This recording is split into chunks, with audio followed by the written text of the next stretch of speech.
Welcome. I'm Harmony Slater, your host of the Finding Harmony podcast. Over the past 20 years, I've taught thousands of yoga teachers and students to explore the intersection between ancient wisdom and modern everyday life, using mind-body practices to heal, awaken, and manifest their dreams from the inside out.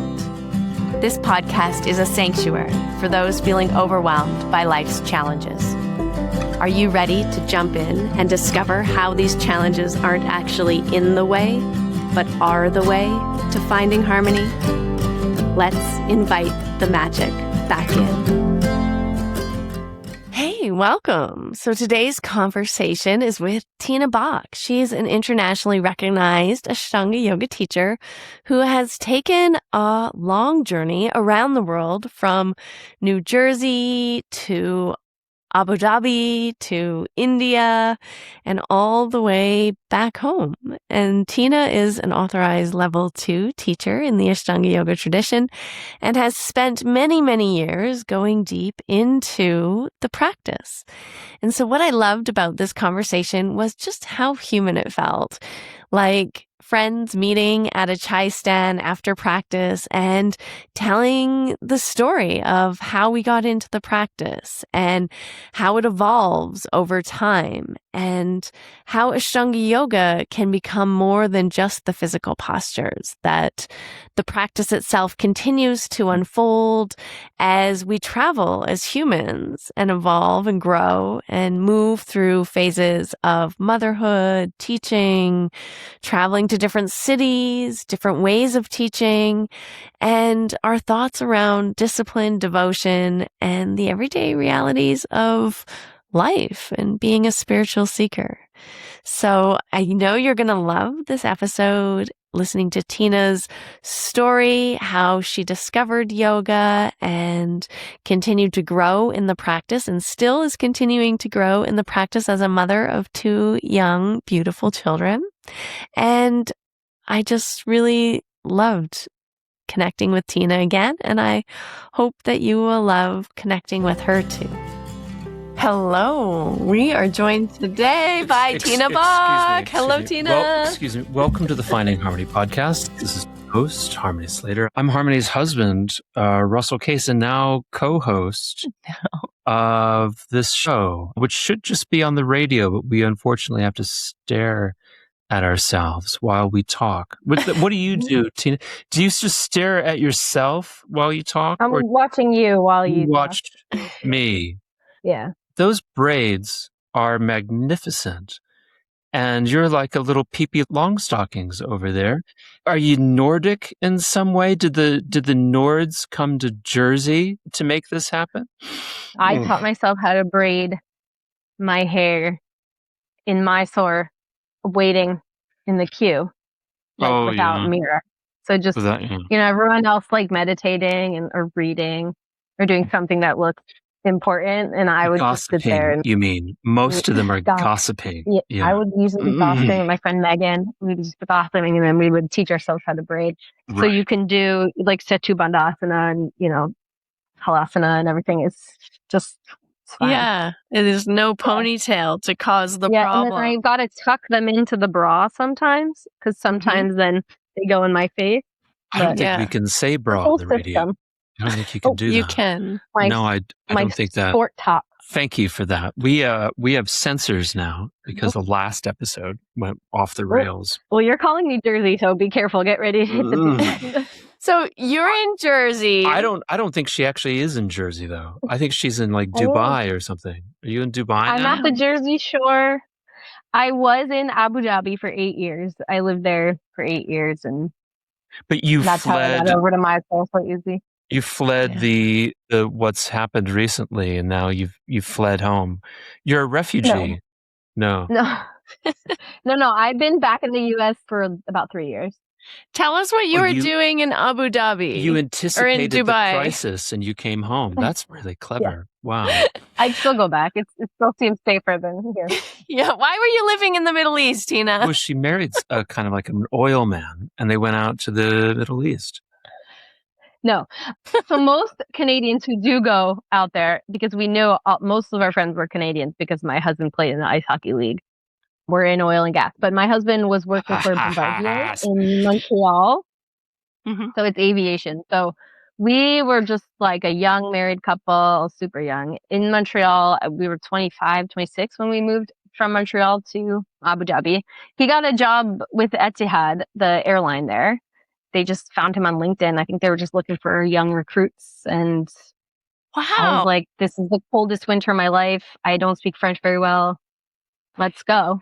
Sure. And I went there, and my Instagram wasn't really a big thing back then, but I had some of the local ladies find me. So I did very well doing private yoga lessons out there for the Sheikhas, cousins, her friends, a lot of private lessons. I would go to a lot of these big villas or palace, like mini palaces, and the palace, even like the Sheikha. It's very cool. And then of course there was like, eventually there were, from the time I was there, like 2016 to, I don't know, what is it, 2023 or whatever, like there were more yoga happening, but at the time there wasn't a lot. There was like one yoga studio. What is a sheikha? It's like the princess. Like my wife is like a sheikha. Mm-hmm. No, I'm a shiksa. So there were a lot of them. I'm sorry. She's a shiksa. She is in fact a shiksa. She is a sheikha. Yeah, I know what that is because I'm from New Jersey. Yeah. You claim Judaism because of the state you live in, but you're Nordic, in fact. I'm Italian, actually. Because you're from Jersey. Because also I'm from New Jersey. Yeah. Everyone here is Italian or Jewish. So. Did you know Chuck growing up? Chuck Sakalis? I think he's too old. Chuck was like the prototype of the Jersey Shore yoga teacher. Ashtanga yoga teacher. He was Deb's partner, right? Yes. Oh, goodness. I didn't know we were going to go this dark this early. Yeah. No, I didn't, because I met Deb in Mysore. Mm-hmm. Actually, I heard her talking to someone, and I went over to her and I said, "Are you from New Jersey?" Because you sound like it. Yeah. And that's how I met Auntie Deb. That's so cool, Auntie Deb. Aww. She just seemed like she was, one of my family members. Yeah. But then I like visited Montclair a little bit. But Montclair is about an hour from where I am now. Okay. I'm down in Asbury Park. Amazing. That's a song. Bruce Springsteen. Yeah, it's a Bruce Springsteen song. So I taught in Dubai. Now it's all about you. Yes, because otherwise you monopolize the conversation. I met Harmony in Dubai when Naya was doing a workshop with you, and she was still having the shala in the hotel. In the hotel. And that was back in 2017, maybe, or 18? Yeah, it was a long time ago. Because I used to drive up 16. there once in a while. It was like an hour from where I live, so I would drive up sometimes. She slept in my apartment in Taiwan in 2016. Okay, great. Yeah, wonderful. So I was in Dubai before 2016 when we met in Dubai. I went to Dubai and taught there back in 2007 and 2008 and then 2010. 9. 2007, 8, and 9. With your former husband. Every time you go back, there's a new building. Yes. Like 5 new buildings. Right. And when I was there, literally, like you said, when you started, there was only really one yoga studio. When I was there was no yoga studios back then. Wow. And so everyone was teaching. There was like a couple of local teachers, and that's who, one of them was my friend. She was Scottish at the time, and her husband was there doing some work in the oil field. Not Scottish anymore. She's still Scottish. Yes, she is. But she is no longer in Dubai. Harmony recently gave up her Scottishness to become Jewish. She is, that's not true. And Mazel tov. Mazel tov. So, but here. People would. My sister also married a Jew, so I know. Yeah. Oh, goodness. People would literally rent out little spaces in the golf clubs because it was like there was nothing really to do in Dubai. There's just the malls and the golf clubs and the hotels. Yeah. And like almost there wasn't even like really a downtown. Like the buildings weren't like amazing. Yeah. So when I went there 10 or 11 years later in 2016, it was like mind blowing how much had changed. So probably nothing in Abu Dhabi then. Did you ever go down to Abu Dhabi? I did not, but I do not think there was much going on in Abu Dhabi because they would all drive up to Dubai to take the workshop. Yeah, like me. Yeah. I used to go sometimes early in the morning, and I would drive up and practice and drive home. Can we just go back for one moment? So you're a Jersey high school girl, and I grew up in North Jersey, like closer to Manhattan. And now I live down about an hour and a half from where I grew up. It sounds like there's some status issues there. And so you meet a guy from Montreal, or did you decide right away? Yeah. Oh, on spring break, you were 16, in Montreal. 15 on spring break. I was 21. You were, okay. So you went to school? Is that what you decided to do? You went to Princeton? I did go to university. I didn't go to Princeton, unfortunately. I went to a school in Boston called Suffolk University. And then I went to a school in, we call it upstate New Jersey, like right on the border of New York. Closer to Manhattan. Near the Catskills. Yeah. Actually. On the other part, like up in the mountain, the Ramapo Mountains. We know the Catskills. Tom teaches up there in the Catskills. Oh. Yeah, Tom. Rosenthal. But not too far from there. Probably about it's probably about 2 hours from where I am now. Actually, that's not true anymore. Well, nothing's true anymore, is it, Harmony? That's something you like to a lot of people all left, the time. Like Bibi left the city and went. Do you know Bibi? She's of course. Bibi Lorenzetti. And John Campbell teaches with her sometimes, and then he teaches in the city twice a week. So he goes like up and down. We're all in and out of New York, but we don't want to be there, but we're there. But what happened to you where you said to yourself, I used to do rhythmic gymnastics, and now I need to do yoga for a thing? I never did rhythmic gymnastics, although it sounds really fun. With a ribbon, right? She didn't do that. I've seen photos of her. That's your pretend story in your mind. I did research of her. I was on a collegiate dance team. Okay, there we go. What does that mean? A collegiate dance team? Good follow-up question. Harmony's a journalist now. That's amazing. Well, you have your collegiate athletics in colleges in the U.S. and in Canada. You have like D1, D2, D3. I was on a D3 dance team. Oh, good for you. And they're kind of like cheerleaders, but they just dance? But like a very... And don't cheer? But not Division I. It's not like cheerleading, but we do have the same competitions. It's called the NDA and the NCA. So the NCA is the national cheer, and then the NDA is the national dance. So. Yeah. But the dancers are not allowed to do flips or throw people or do gymnastics. A lot of high kicking, a lot of hip movement. A lot of high kicking. Yeah. Mm-hmm. Okay. And coordinated choreography. Like really like... I've seen that at the sports things with the ball. But they can do the jumping and the... But not like sideline dancing, though. No. That's way sexier. Yeah. And it'd be like the in-between the sports... This is like a league of its own. In between the sports... You can watch it once a year. There's a big competition on TV. You'd go out in the middle of the pitch and do the kicking. No. They don't cheer. None of that. No cheering. There's no audience. Just competition.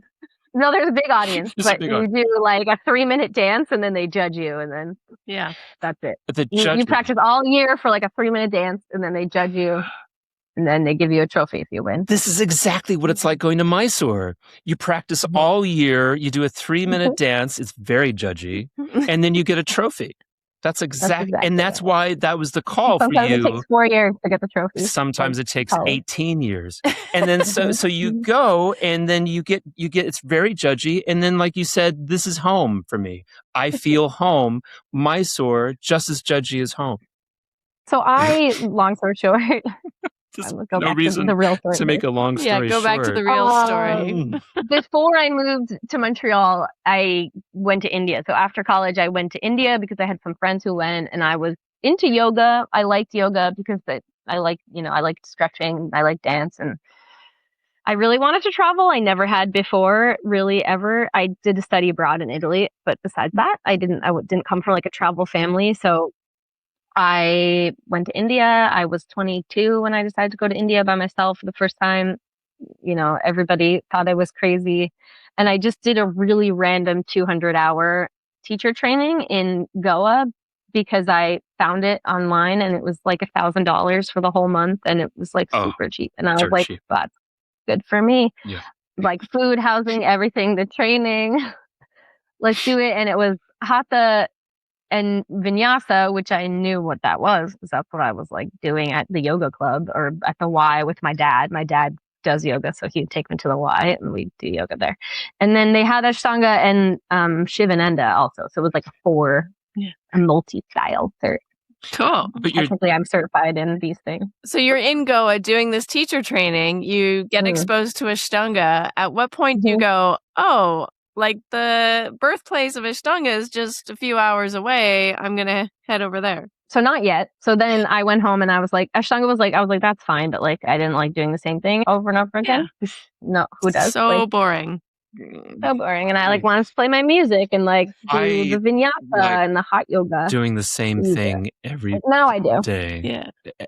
Throughout my day, I like to do it exactly the same time every day. Like I have my protein bar at 11:30 and then I go take the dogs for a walk. Like that's just, can we just do the same thing every day at the same time? Yeah.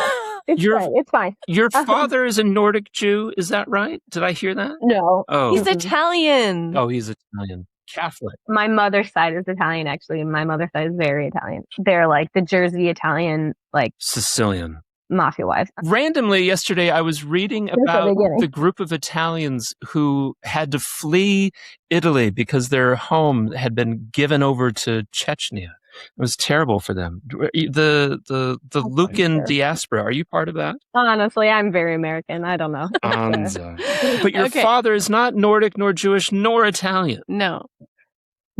Ugh. He's just good. Don't go nativist on us. Cold-hearted American. That's nativist. We're B-O-C-K.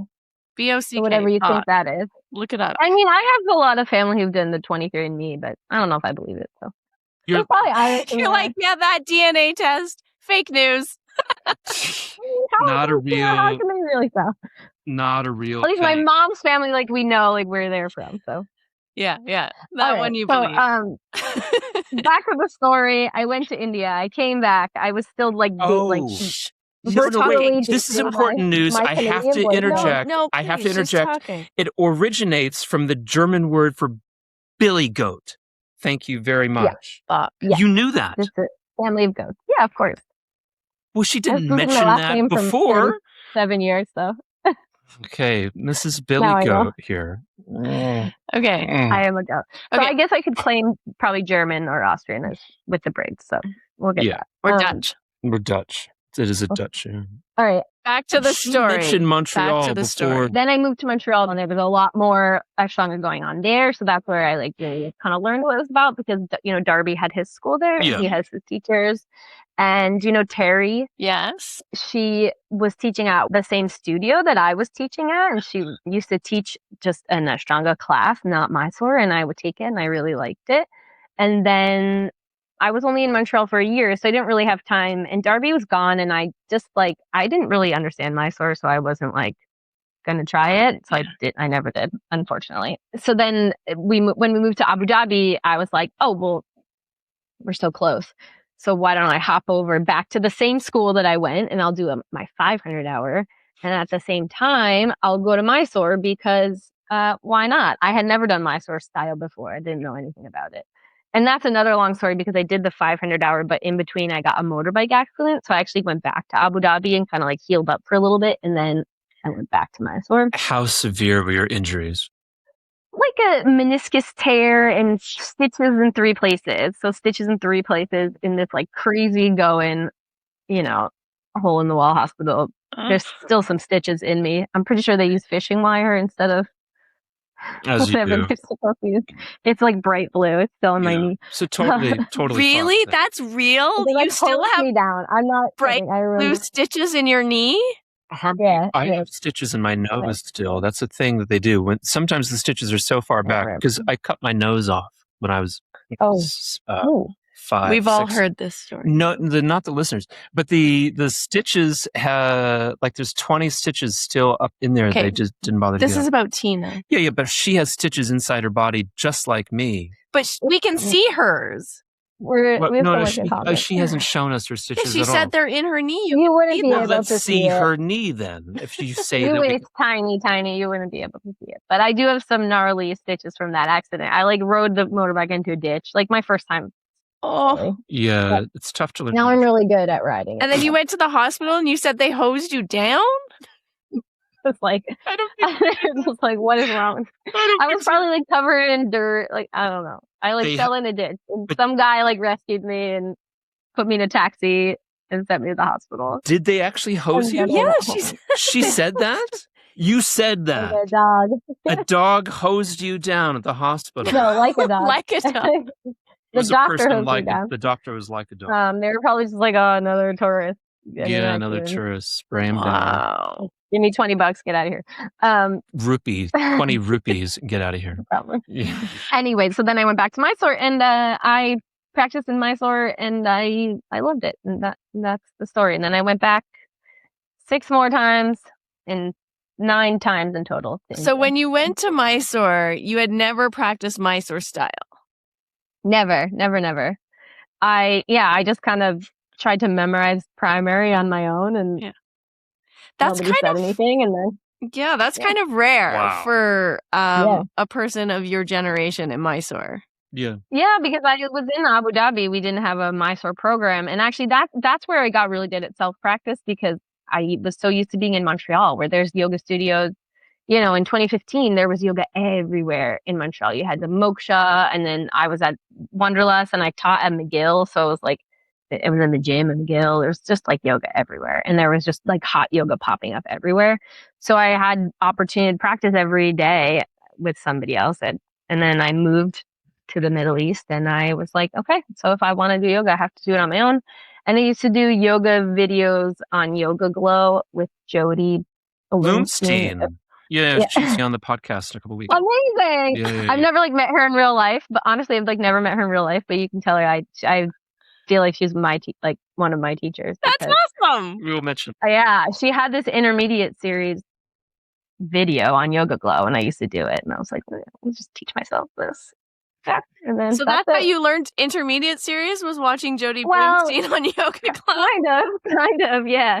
I mean, mostly I was a good little Ashtangi. Like I would wait until I get my poses, but not primary. Man, I just went and did primary on my own, and then I would wait to get the poses. But can I ask you one kind of question? You don't have to answer this at all, but you're pretty young and attractive, and you've got a rich husband. Why? He's not rich because he married me. Why did he let you go live over in India? Well, we had just started dating, and I was like, I'm going to India for a month. It was only a month. Okay. Actually, fun fact: we actually got married right before I left. Oh, that's a great honeymoon. Where's my wife?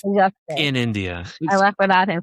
But we, as you two know, it's not easy for an American to go and live in Canada with no job and no, not going to school or anything, and somebody who doesn't speak French. And I had nothing going on. I was like living in Queens, and I was like, get me out of here. I wanted to go live with him in Montreal.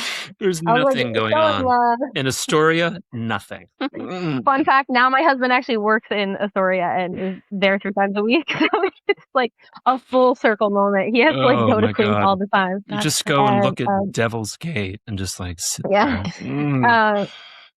So anyway, I wanted to move to Montreal, so we had to get married before the wedding. So we did our marriage first, just license, just our parents there. And then, I went to India, and then I kind of finished out the year here. And then we had our wedding, and then I moved in with him. And with my long distance Canadian boyfriend, who a lot of people thought was fake for a long time. Back then, fake, we didn't have it he didn't have an Instagram. It was just I met a boy in Canada, and we're just BBMing every day. So, I mean, you're a very gifted practitioner, and I was blessed with your presence when I was teaching in Philadelphia, and we got to reconnect. Oh, she came to Philly with I Megan. did. Yeah. Oh, my goodness. That was super fun. Sarah. They're great. Yeah, they're so fun. She's a ball of fun. Yeah, they're so fun. Yeah. You got to come back. Are you going to come back? I am later this year. You've got a plan for that, Tina. It's 4 months away. You've got to get on this. All right. What's the date?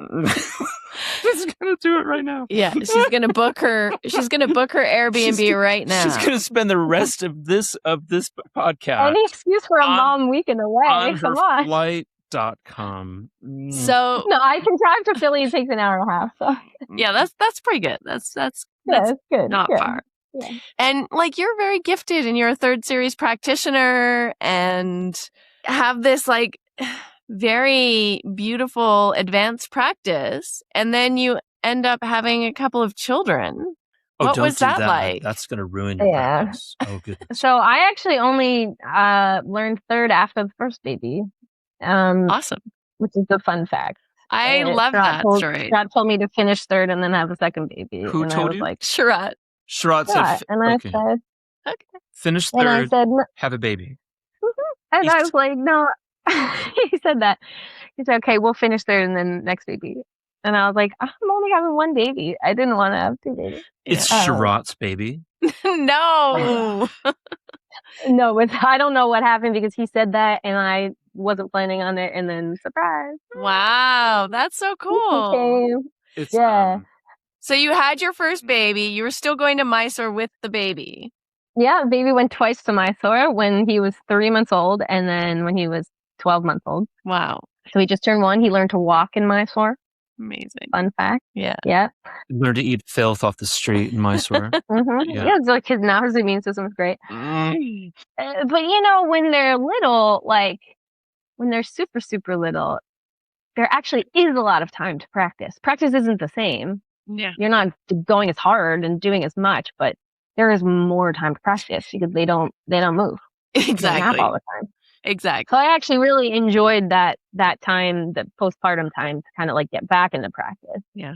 Now is the hard time to practice because, I'm up with them at 7 a.m, getting them ready, whatever, and doing everything else. And like, I don't wake up early anymore. Like if they go to bed, I have a 7-year-old, like he doesn't want to go to sleep at 7. Like he's like up. Yeah. Till 8:39, like go to bed. And then like, I'm kind of like, oh, now I have an hour to myself. So it's hard to get to bed early and wake up early, I find. That only gets worse, by the way. So now it's like 2 a.m. and like, I come down here and get the fuck off your phone. Go the fuck to bed. And now it's mad step. I think I was going to be the first one to curse. No chance. Yeah. So it's like in his room with his comic books. I'm like, at least he's reading. That's nice. At least he's reading. It's Captain Underpants. Yeah. I love that. I love that stage. Books. Yeah, we had that stage too. Dog Man, all of them. It's also, to read though. It's also exciting. You're not far away, but there's a little switch that goes off. It's some kind of genetic disorder in boys where suddenly they have to wake up at 1 p.m. And like it was 6 o'clock, and he'd be staring there. He was sitting at the side of the bed, staring at me, and Dad, Lego. I was like, no, fuck off. I don't want to do fucking Lego right now. Those are all inside words. Dad, read it to me. And they're like, no, we're not. I don't want to do your little drama with Batman, and I don't want to fucking do this. But then it was like suddenly, like overnight, he was like waking up, pull him out of bed, drag him out of. We're like that sometimes. I had to get him out of bed today at 8, and we live 2 blocks from school, which was great, but we have to like leave the house by 8:30 so he can get in by 8:35. But to open the blinds and everything. Yeah. And then it's the 3-year-old is like upstairs, like in her high heels, at 7, 6:30. Yeah, she's been up since 6 a.m. at least. Like high heels. That's good. My mother-in-law bought them, and she puts them on every day when she wakes up. You know what they call that? What? Shaka. She's a She's a shaka. She's a princess. We're going to Disney on Ice tomorrow. Oh, amazing. So, we're in that phase. We would love to have a couple girls. That'd be nice. Wouldn't we love to have a couple of girls? Sweetie? I'm over it now. Oh, she's over it. We should have dog girls. Not for lack of trying, Harmony. So it's fun, but I am scared. I'm scared of preteens. The trying? The preteen years. Yes. So tell us a little bit, like, she's going to be just like, how did you feel like your practice shifted? I mean, it sounds like when the kids were young, or especially when your son was young, it was very easy to practice. You were like kind of fitting it in and during the nap time and during the day. And you learned all of third series after he was born. So obviously you were like doing it pretty intensely.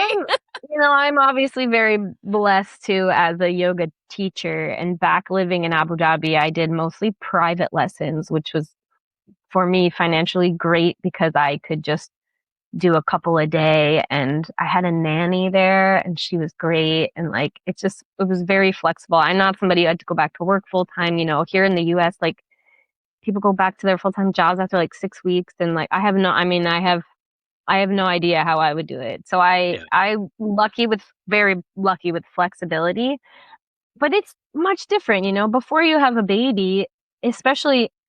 I think times are changing now, but 10, 15 years ago, it was this stigma where it's like, if you want to do Ashtanga, like you got to get up and do it before you do anything else. Mm-hmm. And you go 6 days a week, and like, that's how you progress. And it is how I progressed. I mean, I never would have been able to learn what I learn now if I didn't have that schedule, right.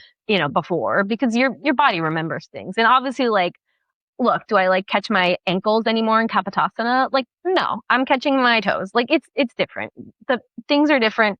Back bending is different, but your body still remembers these things. Ma'am, the standard is the calves. You know that. The standard, you grab the calves. That's when I started third. Maybe in my when I started grabbing my calves in Kapotasana, that's the day I started third. He looked down at me. He's like, yeah, okay, third it is. Yeah, you're flexible. Yeah. I mean, but like there are some things in third that I just don't do anymore. And I also don't have a teacher, I don't have a program to go to. Yeah. So I don't have somebody helping me with a lot of things. So I'm skipping a lot. Yeah. Yeah, good. Or just lightening it up a little bit, I would also say I was on the Vegas Strip in a Cadillac Escalade with Sharath, and he looked over at me and he said, I'm thinking about doing my practice in the afternoon. I was like, that's a great idea. You should do your practice in the afternoon. It's because I'm really tired. It's like, yeah, do your practice like 1, 2. I like to do it at 4 p.m. That's my ideal time. And he said, I was thinking about maybe just eating potatoes because I think I really need to lose some weight. I was like, I think that's a great idea. Just potatoes? Just potatoes. He had heard that it just eats the fat. Potatoes? Just potatoes, nothing else. That's a bit outside. I love potatoes. So where are we? Back to your schedule. Yeah. Now you're kind of taking it easy, eating potatoes. Now my schedule is very different. I actually teach at a gym now. I teach at Lifetime. Yeah. Which I at first was like, heck no. But my daughter just started going to school, but I was home with her and they have free babysitting. So I took a job at this gym that has 2 hours free babysitting every day. So I teach 45-minute yoga class, whatever they call it. And it's Ashtanga light, I call it. Yeah. I call it Ashtanga light. We do standing poses and we'll warm ups and I'll play some music and don't tell the police. But, but they babysit. So I like bring her with me. Who's the police? That's so good. That's so smart. Can I ask you a question? I'm teaching the Ashtanga light with music. Not to name names, but I'm going to ask you to name names. So when we were coming up, Kiki and Noah were the Ashtanga police. And then it sort of shifted and like Susan Hounsell became fucking top sheriff in town. Don't let Susan know what's going on. Do you know immediately who I'm referring to when in your community, in your epoch, who the Chicago police was? It this Ashtanga, not Chicago police. Ashtanga. Chicago police. I immediately think it's Todd. Todd, yeah. Todd is Chicago police. So maybe when a Freudian slip. Forgive me. When I think of cops, I think of Chicago fascists, and like that's where I go. So is it Todd? Is Todd the Ashtanga police? I don't know, but there must be somebody because I've heard people getting emails from the shala about things. So, but you don't have like a name in your head that you're hiding right now. No, should I? Yes, I don't know. I don't know anybody. I feel like I like slipped under the cracks in Mysore. I would just always sit at Amaruth and like people watch. And then that's what we would do. My friend Megan and I, we'd sit on the stoop and we just like watch all the people and be like, just. So quiet gossiping, but like you're a talker though. Like you were out there talking to people, or is it just reserved for your best friends? Also, but I also don't really come from, besides maybe like the community. I don't also come from an Ashtanga community. I feel like a lot of these, like especially Western Ashtanga communities, have their own like dramas, like like the big shalas. Like not to name any names, but there is one state in America where I find that like starts with an O. I would meet a lot of Americans in that place. Well, now I think they've all moved to the state that's a G. Fucking Oregon, man. Not Oregon. It's not Oregon. No. The other O state. I feel like I would meet so many people from there, and they all have their own colors and their own drama and their own stuff like this. And like, I just never really had that because I didn't have like a home shala or like That's a home funny. community. And I guess I kind of was in the Dubai community, and now I'm kind of like, I dip my toes in the New York community. Like I go in every once in a while and bother Michael, and like, then but it's not every the once same. in a while I'll pop in and say hi. It's not the same. Like that was a gossipy community in downtown Manhattan. Like that was the locus for in the 90s. The drama and who is screwing who is making big money from who, where it's all going. Like that was where it was at. New York was pretty. I would hop in a Broom Street every once in a while, but now it's not. It's different. It's not the same. Yeah. It's interesting. You and I share a very similar journey that way, in that I learned most of my third series after Jediah was born. And also, I didn't really have a Mysore community. Like, I never had a regular Mysore program. The first time I went to Mysore also was like the first time I'd practiced Mysore for more than 5 days in a row. So it's... How did you find Ashtanga out in Calgary? Yeah, I'm assuming you were out in Calgary. It was led classes like you. And then we had one woman, Melody Baker, who's a good friend of mine, and she opened up like our traditional Ashtanga shala called the shala. And at that time, when she first opened, we had like an early morning open practice time. And so if you wanted to practice Mysore style, basically you would just go and there'd be like 4 or 5 of us and we'd just practice together at the same time with no teacher. And so that's how pretty I learned. For anywhere outside of Manhattan. And then after I went to Mysore, I came back and started teaching in that like open practice time. And did that for a few months, and then I moved to Thailand. That's great.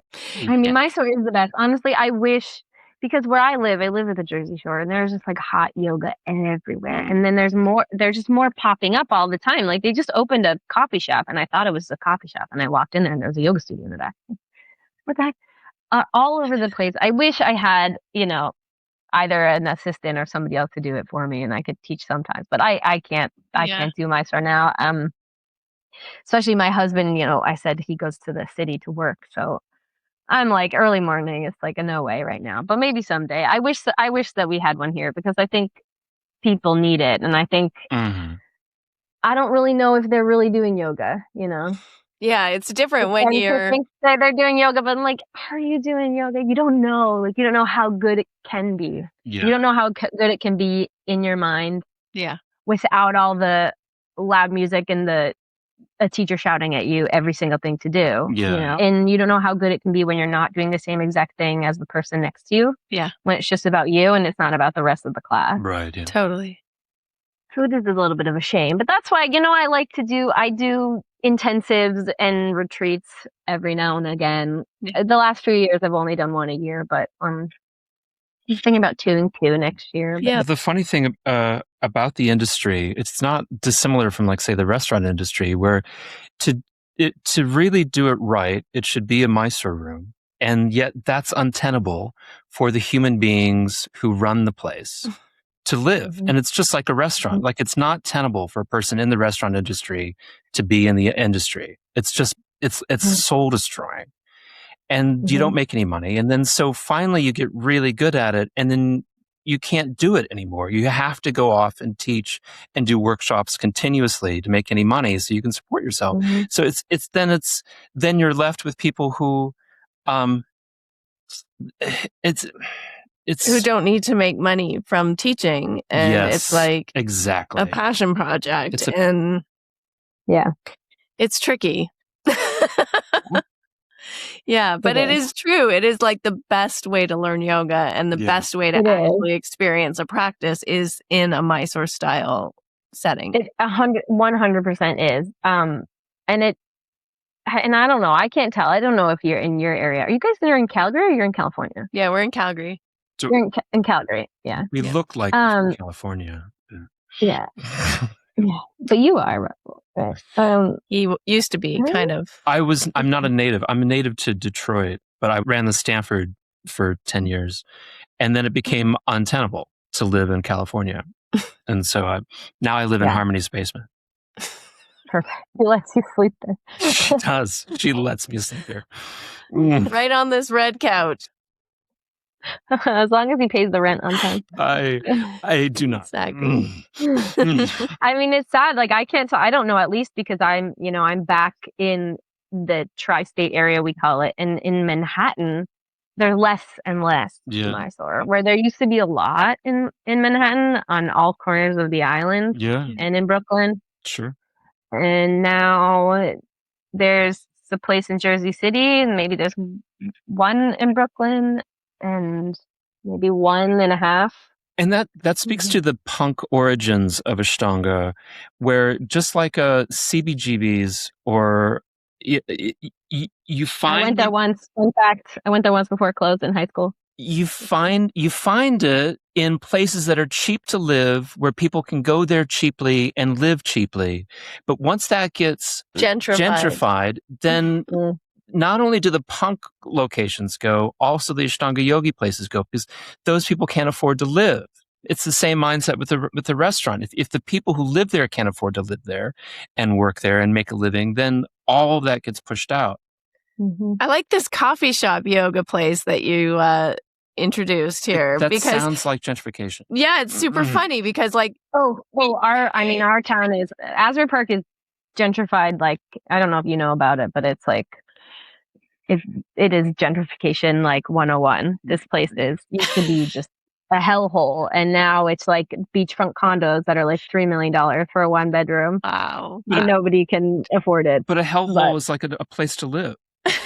Yeah. There used to be, we used to create yoga studios and then like put a coffee bar in the yoga studio so that you could create community and people could have like a little coffee or tea. Yeah. And now it's like the opposite. You create the coffee bar and like throw some yoga in the back in case someone wants to like stretch in between their lattes. Well, that's it. I think they just do like 2 classes a day or something, like yoga or Pilates or something. And then, it's like a functioning coffee shop, which actually is probably a better way to use the rent. Cause I'm sure the rent is like, the rent downtown here is like unreal. Yeah. So I remember learning this when we had opened up Jois Yoga in Encinitas. I'd say but I was kind of loosely associated. And so there was this notion about, the square footage being expensive when you're closer to the high street. And as you get to the high street, you have to have the shelves filled all day long with things to sell. But if all you're selling is an empty room, then your shelves are empty. But if you get further away from the high street, there are less customers, but you can afford to have empty shelves. And that dynamic for Ashtanga yoga is, again, impossible.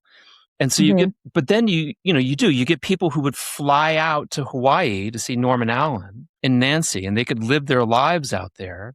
But then you have to charge astronomical prices to be able to live out in paradise. Yeah. Yeah. I mean, this is the same thing here. Like, I mean, you probably pay $30 minimum for a drop in the city. I think it's $35 now. Yeah. Yeah, So it's tricky, isn't it? It's tricky. Yeah, balancing all those things. So how do you do it now? You do self-practice. Do you practice when the kids are at school, or when are you kind of fitting it? Depends on the day, because I do teach at my Mecca gym 3 times a week, and I like sub every now and again. So sometimes I'll do it when I get back, like before they come home. Like if I get home at like 1:30 and I have an hour to crush it out, I do it. Or I do it on the weekend when my husband's home.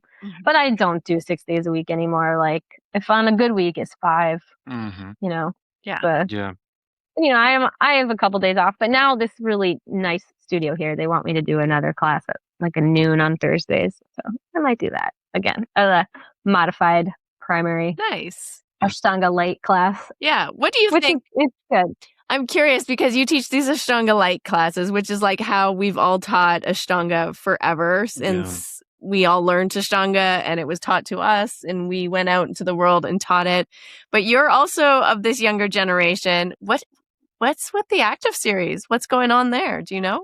Oh, good. I don't know, but you know what? Actually, I wanted to go, but now I can't. But Shraddha, who is living in New York City and is just the sweetest. And Sambhav is actually there for a month visiting her and staying with her. Oh, cute. And we had a little get together at Michael T. I don't know his last name. Michael T. You know him from New York City? They have a very nice apartment somewhere that I was invited to. They invited me and we had a little get together with her.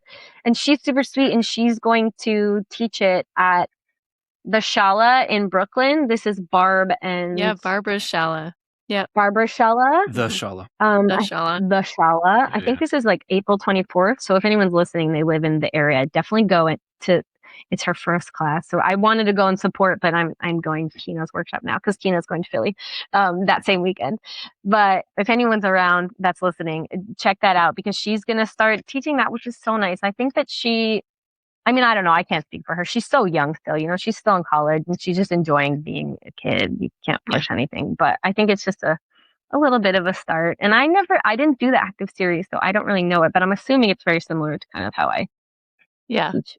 So she's going to do like a regular class then, like a regular weekly class? I think this is just like a one-off, but maybe she will start to do a regular class. And she's practicing now with Michael Giu.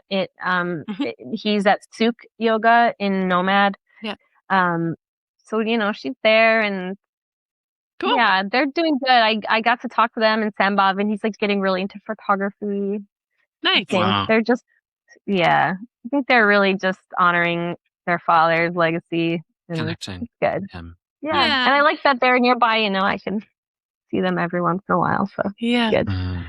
Yeah, that's so cool. I love hearing that Sambhav is into photography because I feel... I have an account you can follow. Yeah, okay. Because I feel like that was, Sharath, if he was able to choose his own life path. That's what he would have done. That's what he would have Me done. here photography. Yeah. He said it he said it to me several times. Said it probably all to the you, time. right? Said it publicly. Yeah, all the time. Yeah. So it's nice to see, like, I feel like sometimes and often that happens, like the children we have live out dreams of the parents, even unspoken dreams, and it's so interesting how that happens. Yeah. Like this continuation of the vibration of a seed that was planted decades earlier. Did you want to be a professional bodybuilder? Is that what you wanted to do? No. Your child's living that dream for you? That's Jeff's dream. That's Jeff's dream. Were your parents bodybuilders? But parkour, I would have been a professional parkourist had I had another. That's a real artist. That sounds fun. That's fun. But everybody has these questions on like, what's next for the Shala and like, what's next? And like, I actually haven't been back to Mysore since 2020. Yeah. I don't even know. I got my trunk there. I don't know what's going on. I have a trunk But I think someone should auction off those trunks, I think. I'm sure they've been rifled through. Yeah. Like how they do that? Like, they do that. Like, I have a water bong in mine. You've got a bong? A water bong? Did she say a water bong? Is that what she said? Yeah, I don't care. I don't care to admit it now. Yeah. That reminds me. That reminds me of Chuck Sakalis. I just did 2 tabs of ecstasy. I had the greatest practice. You wouldn't believe it. So that's real straight. Do you find like I had a very good friend, Olaf, who I would go over to his house on the east side of Gokulam. The snowman? The snowman? Olaf the snowman? No, that's Frozen. Different. I've never seen. Oh, that was you know what? That was the first conversation we were having about my braids, and I was gonna say my daughter's obsessed with Frozen, and that was why I braided my hair like Anna today. Oh, nice. Yeah, you look just like Anna. I'd go over to Olaf. I'd go over to Olaf's house, and Olaf would have an array of drugs available, and then he would shoot ketamine. He would take his muscle relaxants. He would smoke dope. In Mysore, all available for, legally. And the legal acquisition of drugs. I only knew where to get the swag weed. Swag is bad. And weed. And he just found that for him, like it removed so much inflammation, and he did so well with this practice of. He was practicing 4 series every day. He was very good. He was, I think, with Mark Yao, maybe Alaya, maybe just the best I've ever seen. Is that something that you find that is just really helpful for you to medicate with medicine while practicing? No. Before practicing or after? Is it just something that helps? For me, no, it's like a before bed thing to sleep. A before bed thing like to a sleep thing. I had a roommate in Mysore once, like a housemate in Mysore once, who was like a big time stoner. And I remember one time she knocked on my door at like 6 a.m. She's like, "I'm gonna smoke before lead." I shouldn't be telling this story, but here we go. I don't care anymore. You should be telling the story. I was like, fuck it, let's do it. And I did. And I remember just having like the worst practice of my life. Like lead class, you're there. And back then was when we were this was before the monster shala. Yeah. So do you remember when everybody would some people would throw their mats to get a spot? Like everybody shuffled in at the same time, and people would just run to their spots and throw their mats. So you didn't have to practice in the back or in the bathroom or the lobby or outside or wherever, on the roof or the bathroom is the best place to practice, by the way. Yeah, nobody can see you. Nobody can see you. The worst place was where the small people like me used to go, next to the men's bathroom. Yeah, that was the worst spot. It is shitty. Yeah. And I have a feeling for some reason I got stuck there during this practice because I was paranoid the whole time, and it was not good. So I think ever since then I was just nah, it's not for me. No. It also just makes me kind of tired. I don't get that kind of energy. So maybe I'm just on the wrong drugs. But for me, it's just clean head is Saucha. That's the best practice, when it's clean. Might be totally no hangover or anything.